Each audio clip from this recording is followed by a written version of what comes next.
On a alors en 2009 Fernando Torres, podium du Ballon d'Or, est alors au sommet de son art. Rien ne semble l'arrêter, il semble destiné à dominer la première ligue et régner avec sa nation sur les années à venir, mais tout s'effondrera. Mais comment a-t-on pu en arriver là, n'étant plus que l'ombre de lui-même, ayant tombé sous le poids de sa propre légende? Installe-toi confortablement car aujourd'hui on va s'intéresser à l'histoire de l'enfant du peuple, Fernando Torres. Notre histoire commence dans la banlieue de Madrid où Fernando naît dans une famille fan de l'Atlético. Dès ses 5 ans, il tombe amoureux du ballon rond et commence sa jeune carrière en tant que gardien. Mais très vite, il sera repositionné en tant qu'avant-centre, poste qu'il ne quittera plus jusqu'à la fin de sa carrière. Dès ses 10 ans, il est repéré par les recruteurs de l'Atlético Madrid après avoir planté plus de 50 buts dans son club local. Et c'est à ce moment-là qu'il obtient le statut de véritable crack, l'un des jeunes les plus prometteurs d'Europe. L'Atlético d'ailleurs est bien conscient de tenir là l'un des plus gros cracks que ce centre de formation n'ait jamais connu, le font signer son premier contrat pro à seulement 15 ans. Il faut savoir qu'à ce moment-là, l'Atlético n'est pas la grande équipe européenne que l'on connaît aujourd'hui. C'est un club en pleine crise actuellement en seconde division et c'est dans ce contexte compliqué que Torres fait ses débuts en pro à l'âge de 17 ans. Sauf que très vite, il devient le symbole de la renaissance de l'Atlético et retrouve l'élite dès la saison suivante. On est alors en été 2002 et Torres vient de remporter l'Euro U19 avec l'Espagne, finissant meilleur buteur et meilleur joueur du tournoi. Il revient à l'Atlético et fait ses débuts en Liga avec son premier but lors d'un déplacement à Séville. Il enchaîne ensuite avec un doublé à Majorque. Mais on sent alors qu'il manque un véritable moment de lumière qui viendra le 12 janvier 2003. Lors d'un affrontement contre le Deportivo La Coruña, Torres reçoit un ballon côté droit. Ese balón dentro del área, el disparo de Fernando Torres, gol, qué golazo acaba de conseguir Fernando Torres. Luchó por el balón, se fue de Naivet, se hizo un autopase. C'est là le tournant de sa saison et le but qui le fait changer de dimension, passant d'inconnu au prodige que toute l'Espagne s'arrache. Il clôt sa première saison dans l'élite avec 13 buts à seulement 19 ans. Cette saison-là, l'Atlético est en pleine reconstruction, l'équipe a énormément changé et le club se tourne vers l'un de ses seuls points de certitude, Fernando Torres qui récupère le brassard de capitaine à seulement 19 ans. La saison suivante, il confirme les espoirs placés en lui, il finit 3e meilleur buteur du championnat.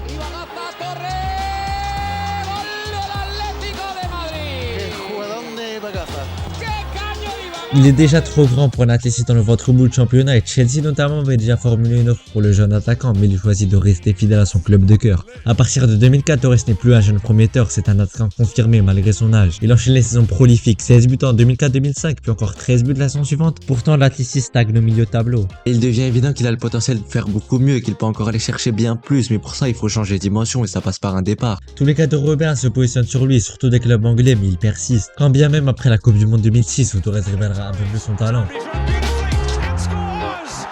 Auteur de 3 buts malgré une élimination précoce en 8e de finale. La saison suivante, malgré aucune Coupe d'Europe et une nouvelle 7e place décevante, il continue de performer. On arrive en été 2007 et la réalité finit par s'imposer et l'envol vers la première ligue est inévitable. La presse anglaise rapporte que Torres est la cible principale de Liverpool, mais le président de l'Atlético dénie les rumeurs de transfert. On pense alors que l'histoire se répétera et qu'il finira par rester, mais pas cette fois. Quelques jours plus tard, un accord est enfin trouvé et Torres fait ses valises direction l'Angleterre pour un montant record d'environ 40 millions d'euros. Mais avant de partir, l'enfant du peuple promet aux supporters de revenir et de rejouer à l'Atlético à un niveau que le club mérite vraiment. Pour le premier match à domicile de la saison, c'est début à Anfield.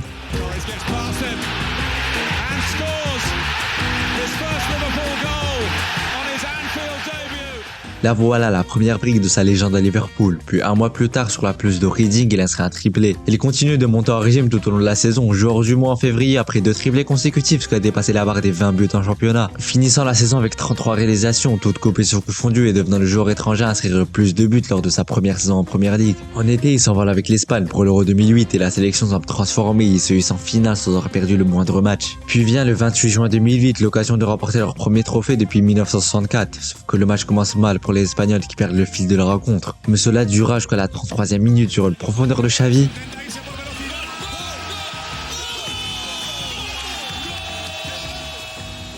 Torres offre à l'Espagne son premier trophée depuis un demi-siècle, rentrant pour l'éternité dans l'histoire de sa nation. Il finit homme du match de la finale et au sommet de l'Europe et il boucle cette saison-là sur le podium du Ballon d'Or derrière les 2 meilleurs joueurs du monde. La saison suivante, il confirme son statut comme étant l'un des meilleurs joueurs d'Europe, marquant des matchs cruciaux pour la course au titre et propulsant les siens jusqu'à la 2e place du championnat. Après un coup d'arrêt causé par des blessures à répétition, il performe sur la 2e partie de saison. Et la gâchette finit la saison avec 17 buts en toutes compétitions confondues, inscrivant son 50e but avec les Reds et devenant le joueur le plus rapide à atteindre ce palier, prolongeant par la même occasion son contrat jusqu'en 2013. Vient l'exercice 2009-2010, la saison la plus efficace de sa carrière avec 22 buts en 32 rencontres.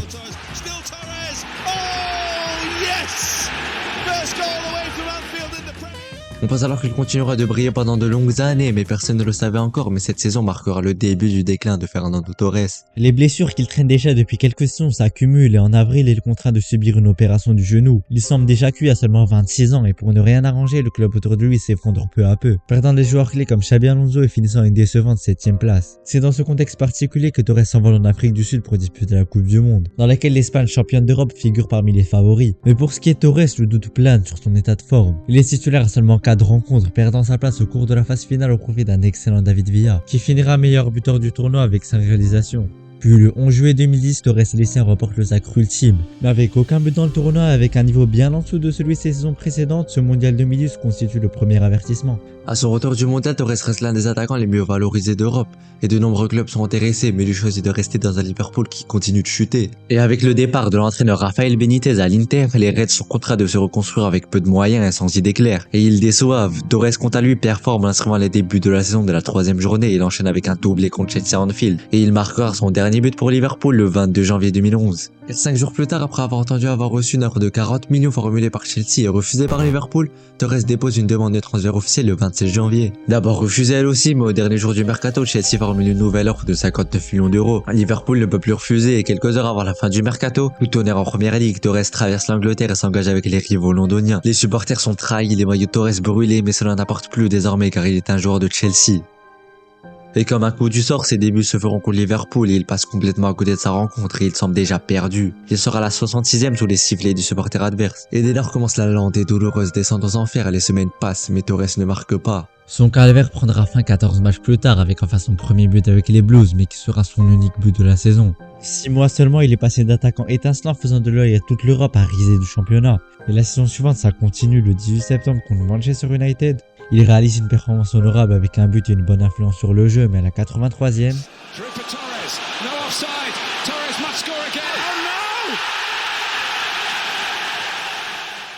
ce raté deviendra le symbole de sa saison et s'ensuit une nouvelle période de 24 matchs sans trouver le chemin défilé.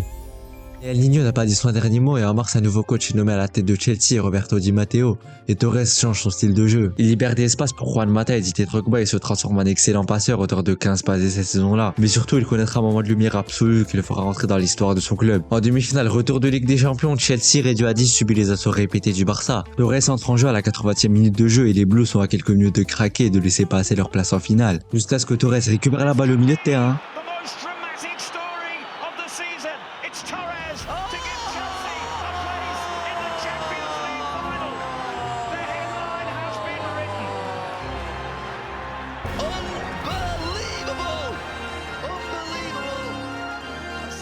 Comme en 2008, il délivre ses coéquipiers et devient le héros de cette épopée. 5 jours plus tard, il est encore sur un nuage et signe son premier triplé avec les Blues. Puis arrive le 19 mai 2012, finale de Ligue des Champions. Et Chelsea menait à 1-0. Torres entre à la 84e et provoque un corner.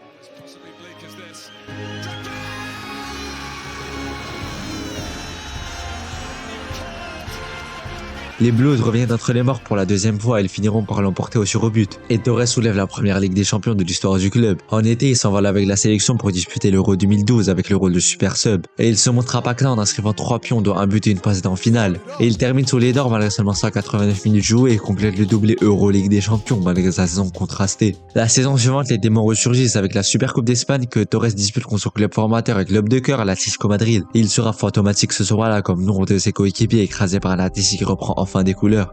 Et à la reprise du championnat, il doit assumer les responsabilités en tant que pilier offensif des Blues après le départ de Didier Drogba. Mais malgré les titularisations, il peine à être à la hauteur des attentes. Cela durera jusqu'à la domination de son ancien entraîneur espagnol à Liverpool, Rafael Benitez, et le tournant de sa saison sera sa campagne d'Europa League. Après l'élimination précoce des siens dès la phase de poule, il porte son équipe lors de la phase à élimination directe, buteur à chaque match. Quart demi puis buteur en finale, Chelsea est encore une fois champion d'Europe. Sauf que la saison Torres reste malgré tout en demi-teinte, car même s'il brille en Europe, on ne peut pas en dire autant en première ligue. Et la saison suivante, le schéma se répète de l'espoir en début de saison avec l'arrivée de Mourinho, performance sur l'entame du championnat puis coup d'arrêt net jusqu'en fin de saison, avec un bilan bien en dessous des attentes. Et c'est ainsi que se clôt son chapitre à Liverpool. Malgré quelques coups d'éclat et trophées remportés, on assista à la mort progressive du Torres d'Anfield. causé par des blessures qui gâchent son style d'attaquant explosif, et une confiance en chute libre dans un contexte qui l'enfonce de plus en plus. En été 2014, il cherche désespérément une porte de sortie à son calvaire, et cherchant à se relancer et reprendre de la confiance. Il tente le pari de la Serie A avec l'AC Milan, et on croit alors à la renaissance lorsqu'il marque dès sa première titularisation. Colpo di testa di Torres, il gol del Niño, il gol del Niño, il gol del Niño, il gol del Niño, ha segnato il Niño. Mais il chutera très vite. Un joueur en crise qui arrive dans un club lui aussi en pleine reconstruction, ça ne prend pas du tout et il continue de s'enfoncer. Il est alors au point le plus bas de sa carrière, et alors qu'il cherche une lueur d'espoir, un club lui tend la main, son club de toujours.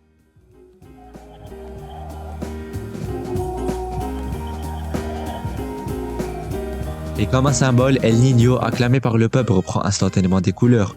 En Coupe du Roi, pour son deuxième match seulement sous le maillot rojiblanco, il signe un doublé d'anthologie au Bernabéu.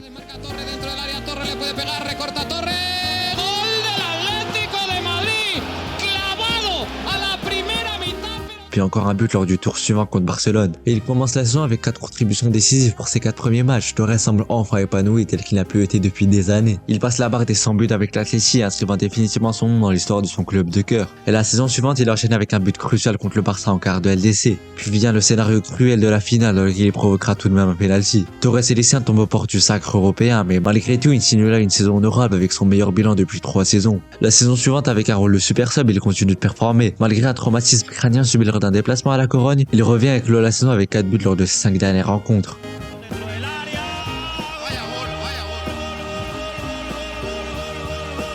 Il continue de répondre présent lorsqu'on l'attend plus, sauf que tout le monde le sait au fond que la fin est proche. Et vient le moment fatidique où Torres annonce que cette saison 2017-2018 sera sa dernière sous le maillot de son club de toujours. Et l'enfant du peuple réussira à rapporter un trophée à l'Atleti, l'Europa League. Il est venu quand le club était au plus bas pour repartir avec un trophée européen. Et c'est ainsi que se clôt la légende de l'un des attaquants les plus talentueux de l'histoire de la Première Ligue, mais qui s'est brûlé les ailes en plein vol, avant de renaître là où tout avait commencé. El Niño quitte définitivement sa maison et pour de bon cette fois.